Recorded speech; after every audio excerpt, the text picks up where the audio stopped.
Welcome kids to story time.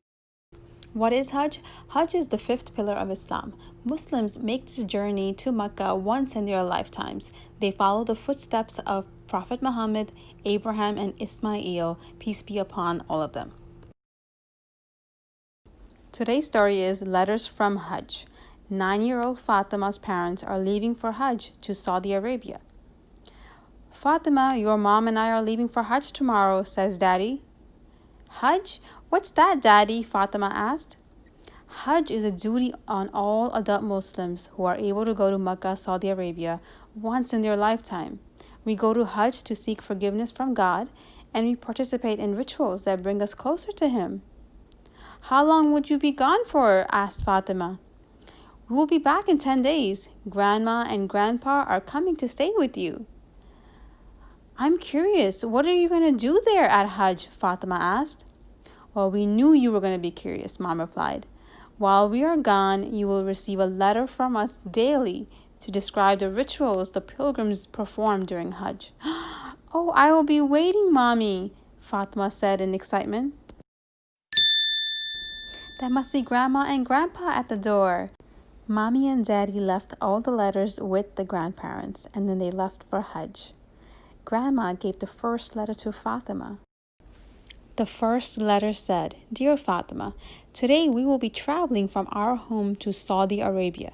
The first thing we will have to do is change into ihram. Ihram are simple garments, 2 unstitched cloths for men or loose-fitting clothing for women.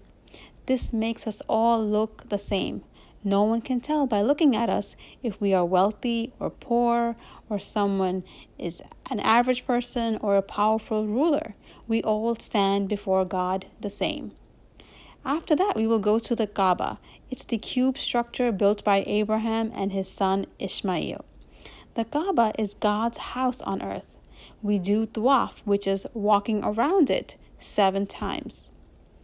Fatima asked her grandma, Do we worship the Kaaba, Grandma? Grandma said, No, dear. Muslims don't worship the Kaaba. We worship only God. The Kaaba is a special place because it represents the direction Muslims face during their daily prayers to God. And the act of circling it reminds the pilgrims that God should be at the center of our lives. The next day, Fatima eagerly waited for the second letter to arrive.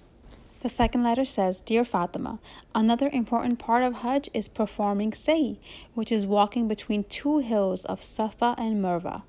Pilgrims emulate how Hagar ran between the 2 hills in search of water for her son Ishmael. This running between the hills reminds pilgrims that we always have to strive when faced with hardship and desperation, and to never give up and remain optimistic that God's help is near. And miraculously, water gushed out of the barren desert sand where baby Ismail was sitting. This water is called Zamzam and is still flowing today. Next day, she received her third letter. It said, Dear Fatima, next the pilgrims go to a city of tents called Mina and get ready for their big day at the Mount of Mercy in Arafat. The day of Arafat is considered one of the most important days, not just for Hajj, but of the Islamic calendar. Mount Mercy at Arafat was the scene of Prophet Muhammad's final sermon, peace be upon him. Pilgrims spend a day here in prayer, seeking forgiveness. This day is a compelling reminder for all Muslims of their own standing before God, answering for their deeds. Grandma, can we do anything on this important day, even though we are not at Hajj? Fatima asked. Yes, my sweetie. Muslims elsewhere in the world choose to fast on this day. The next day, Fatima received her next letter. It said, Dear Fatima, after sunset, it's time to move again, this time to Muzdalfa, where we spend a night under the stars. Many pilgrims begin collecting pebbles here for tomorrow's rites, departing to Mina again just before sunrise. And in Mina, remember the city of tents? The pilgrims pelt stones at different pillars. It's a ritual called Rami. This ritual commemorates the actions of Abraham when the devil attempted to dissuade him from fulfilling the instructions of God. It reminds the pilgrims to be conscious of internal and external temptations in the world, and that we have to actively strive to push those temptations away to earn the pleasure of God. Fatima received the fifth letter on the next day. It said, "Dear Fatima, another important ritual for Hajj is sacrificing an animal.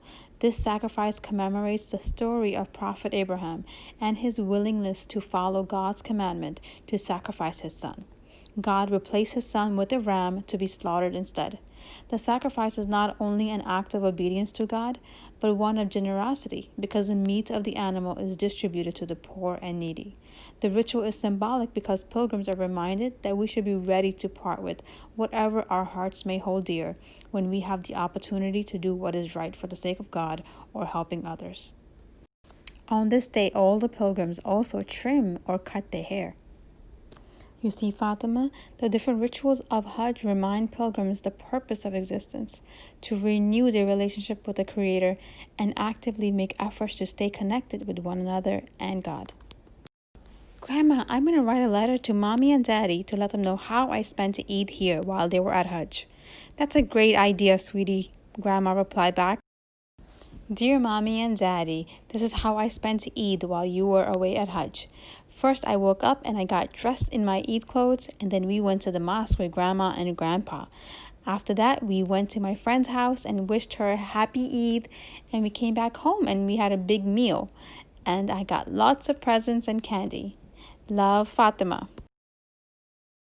Mommy and Daddy were coming back today, and Fatima couldn't wait to see them. She went to the airport with her grandparents to pick them up with flowers and balloons. She ran to her parents and gave them a big hug. "We missed you so much, Fatima," her parents said.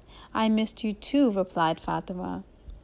Thank you for joining us today to learn about Hajj and Eid al-Adha.